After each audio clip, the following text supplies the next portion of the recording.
लगता है इस बार वर्षा अच्छी होगी। फिर तो फसल भी अच्छी होगी। अरे रुक क्यों गए?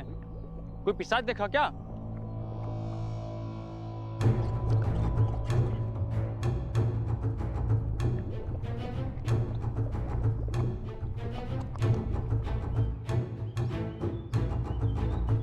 हे ईश्वर, ये कैसा दलदल है? मैं जड़ी बूटियां लेने वन गया था। वहां मैंने देखा कि दलदल के पास सब एकत्रित हो रहे हैं।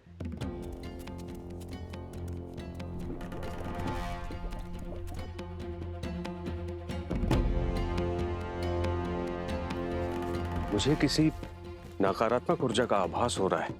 फिर क्या हुआ? मैंने देखा कि इसे ही देखते रहोगे, आगे बढ़ोगे?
और इन असुरों ने हमारे सुखी गांव को शोक के सागर में डुबो दिया।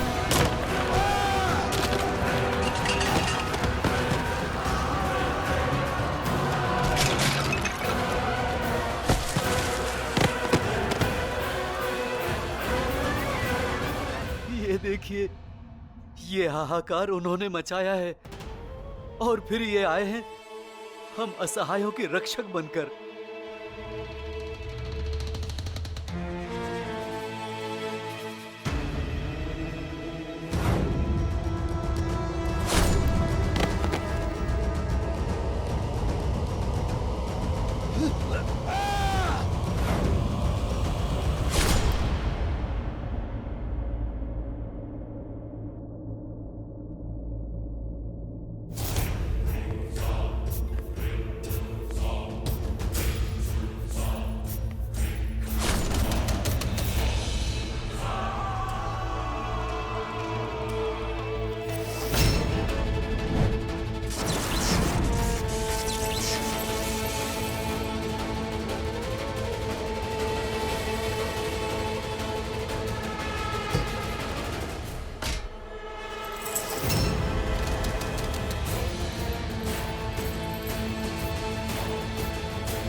और तब से प्रतिदिन भीतर बंद ये असुर इस गुफा को तोड़ने का प्रयास कर रहे हैं और हम इन्हें रक्षा का मूल्य चुका रहे हैं। ना जाने हमारे गांव के युवकों पर कौन सी आसुरी शक्ति हावी हो गई है कि उन्होंने अपने ही परिवारजनों का अंत करने का प्रयास किया है।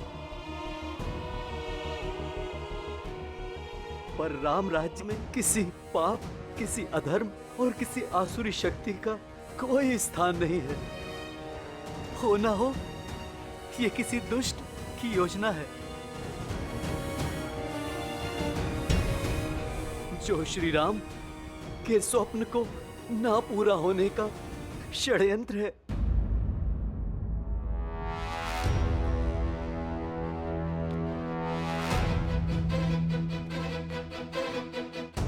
भैया, भगवान वाल्मीकि ने हमें बल से पहले बुद्धि का प्रयोग करना सिखाया है। और मेरी बुद्धि कहती है कि यहाँ पर कुछ तो अनिष्ट घट रहा है। अनिष्ट? क्यों? तुमने तो कहा था, अपनी बात स्वयं ही भूल गए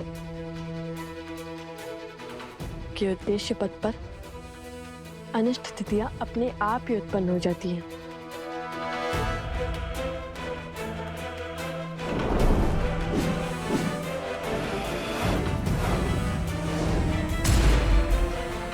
हाँ भैया, एक बात समझ में आ गई आज।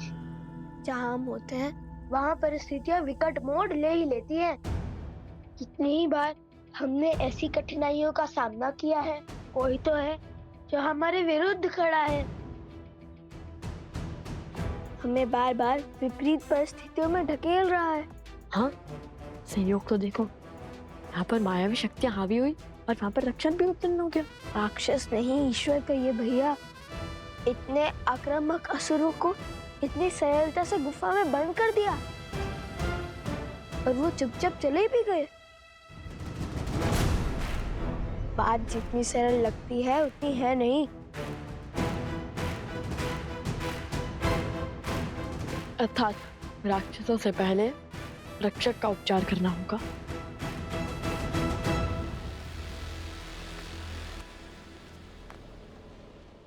लव कुश, ये समस्या मुझे हल करने दो। नहीं गुरुवर, आपके शिष्यों के होते हुए आपको कष्ट करना पड़े, ये तो असंभव है। हाँ गुरुवर, ये जो कुछ भी हो रहा है कहीं ना कहीं हमारे कारण ही हो रहा है, इसलिए इस अनुचित को उचित हम ही करेंगे।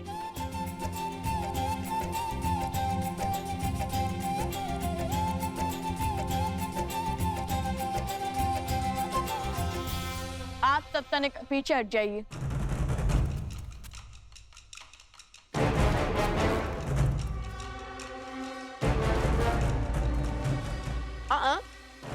तुम कहाँ चले? वहीं खड़े रहो।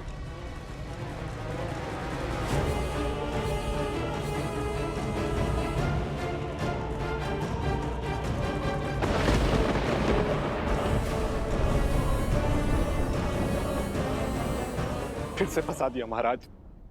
मैंने कहा था ये दोनों बहुत चतुर हैं।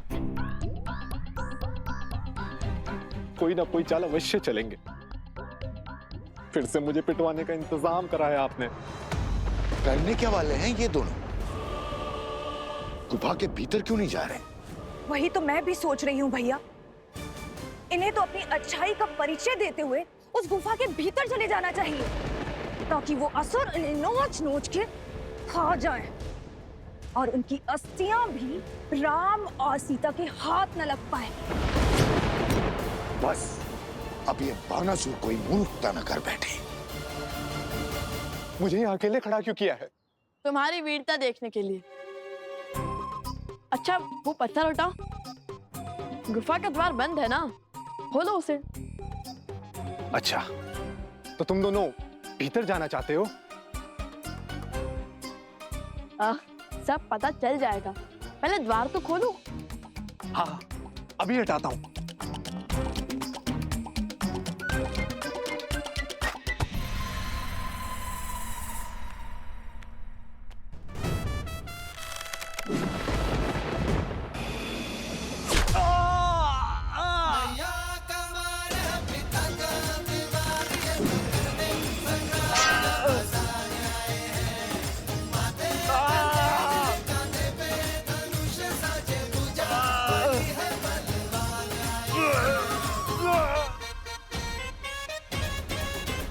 मुझे क्यों मारा?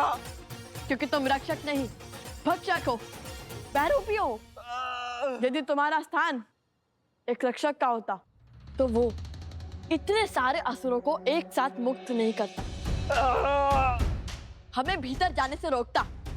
किंतु तुमने बिना विचार किए बड़ी ही सहजता से गुफा का द्वार खोलना शुरू कर दिया। अर्थात तुम जानते थे कि वो तुम्हें कुछ नहीं करेंगे। छोड़ो मुझे। ये लव कुश के बाण हैं। ऐसे नहीं निकले। सत्य बताओ, अन्यथा हमें सत्य निकालने के और माध्यम पता है। महाराज, बचाइए मुझे। महाराज, कौन है तुम्हारा महाराज? पूर्ण सत्य बताओ, अन्यथा बताओ।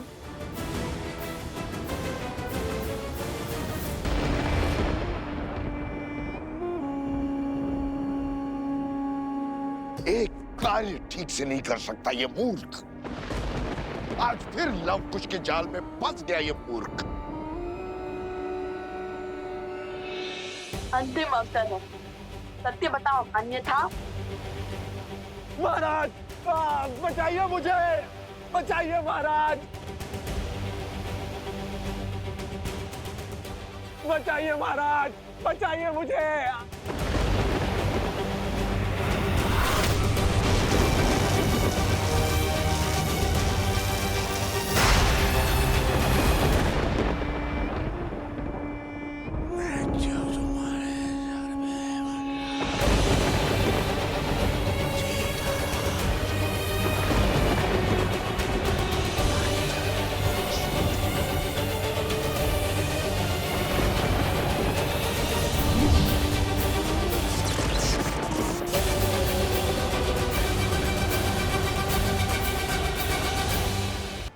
सत्य बताओ, अन्यथा। महाराज, बचाइए मुझे, बचाइए महाराज।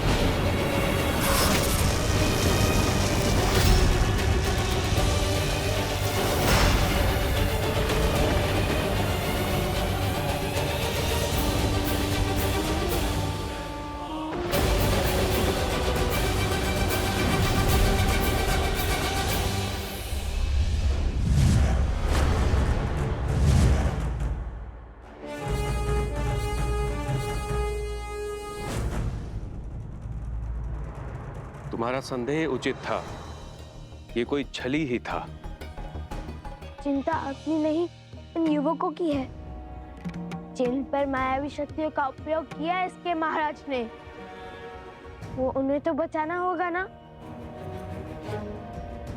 यदि वो गुफा में बंद रहे तो उनके प्राण चले जाएंगे। यदि इन्हें खुला छोड़ा गया तो वो अपने ही गांव वालों को मार डालेंगे।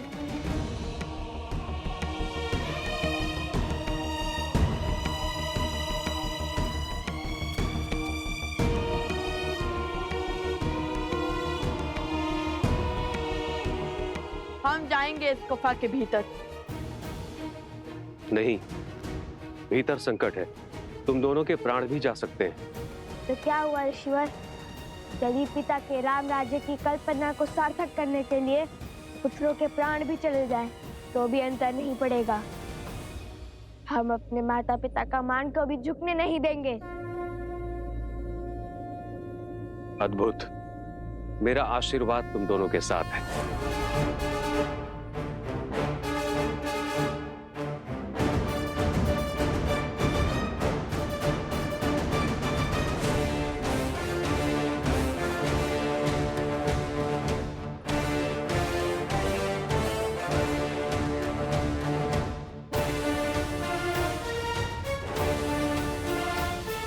रोकिए इन्हें, ये अबोध बालक है, कैसे लड़ पाएंगे उन राक्षसों से? निश्चिंत रहिए, ये कोई साधारण बालक नहीं, हर असंभव को संभव करने वाले लव कुश हैं।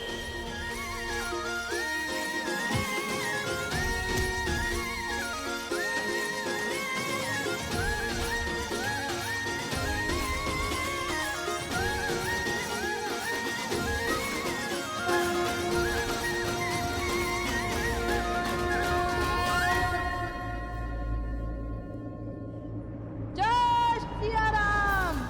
जय सिया राम।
उन्होंने तो हमें हर ओर से घेर लिया।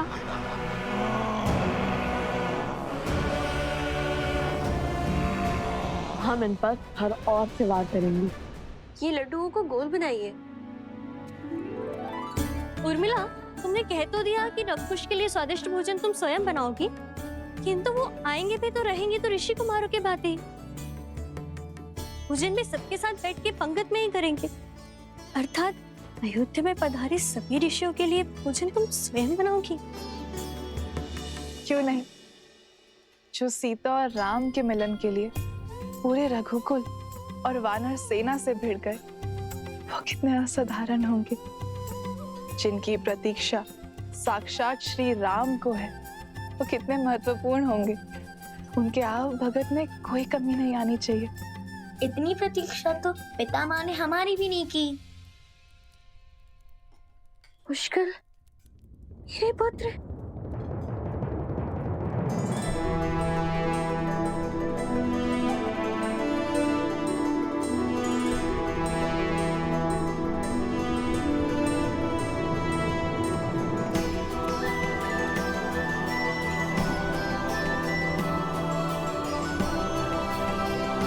पुष्कर, सुताक्ष, माता। प्रणाम माता।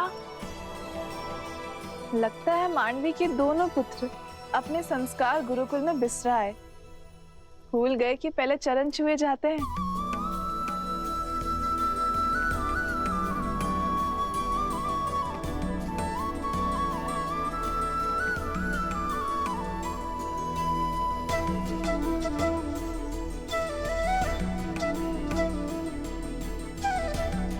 चाची माँ, अब तो बता दीजिए, पितामह उन ऋषि कुमारों से मिलने के लिए इतने उत्सुक क्यों हैं? ऐसी क्या बात है?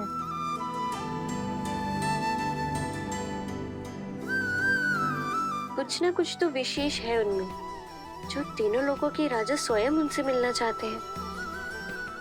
सूर्यवंश भी उनके तेज से प्रभावित है। जो भाव कभी हमारे लिए नहीं उमड़े, वो भला लव कुश के लिए क्यों?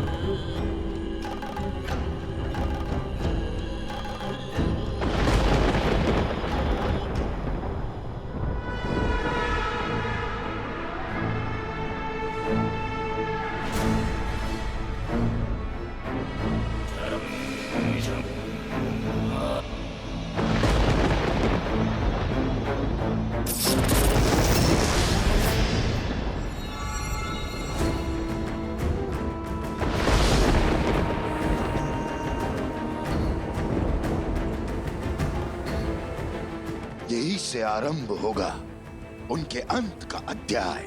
यही लिखी जाएगी उनके संहार की कथा। आज उनका धर्म भी उन्हें नहीं बचा पाएगा। मेरे अस्त्र लो और कर दो लव कुश का अंत।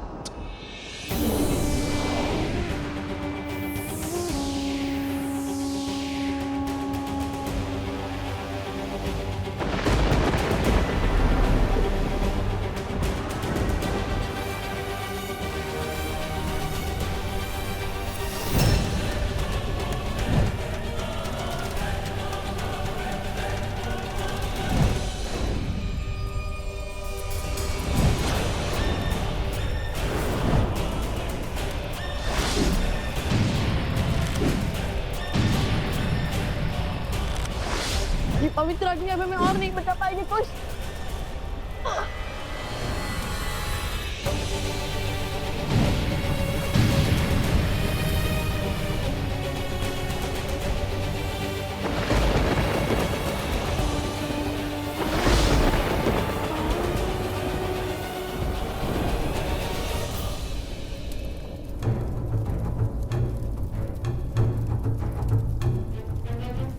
भैया, ये कैसी माया है? अभी तो निहत्ते थे। अकस्मात इनके हाथों में इतने अस्त्र कहाँ से आ गए? कोई तो है जो इन्हें नियंत्रित कर रहा है।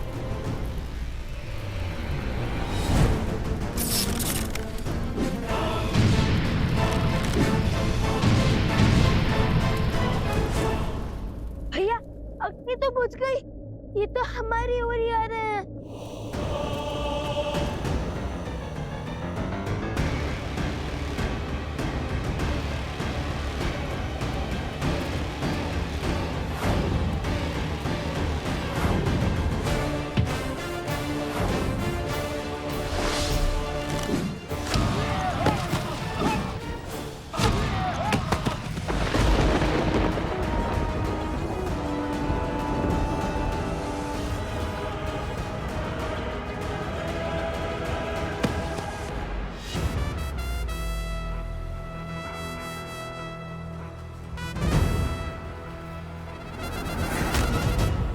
भैया पीछे देखिए।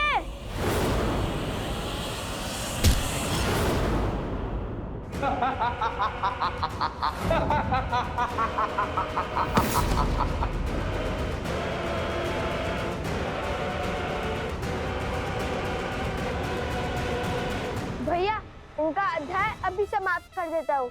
नहीं कुश, ये असुर नहीं है। यदि ये असुर होता तो इसी क्षण इनका अंत हो जाता, किंतु केवल इनकी बुद्धि पर किसी असुरी शक्ति की माया हावी हुई है। ये अपने सुख खो बैठे हैं। कुश, हमें इन्हें इनकी सुध लौटानी होगी। यदि हमने इन्हें मारा तो बहुत से जीवन समाप्त हो जाएंगे। बिना किसी दोष के ये सब मृत्यु दंड के भागी बन जाएंगे। भैया, तब तक तो ये हमें ही ना मार गिराए।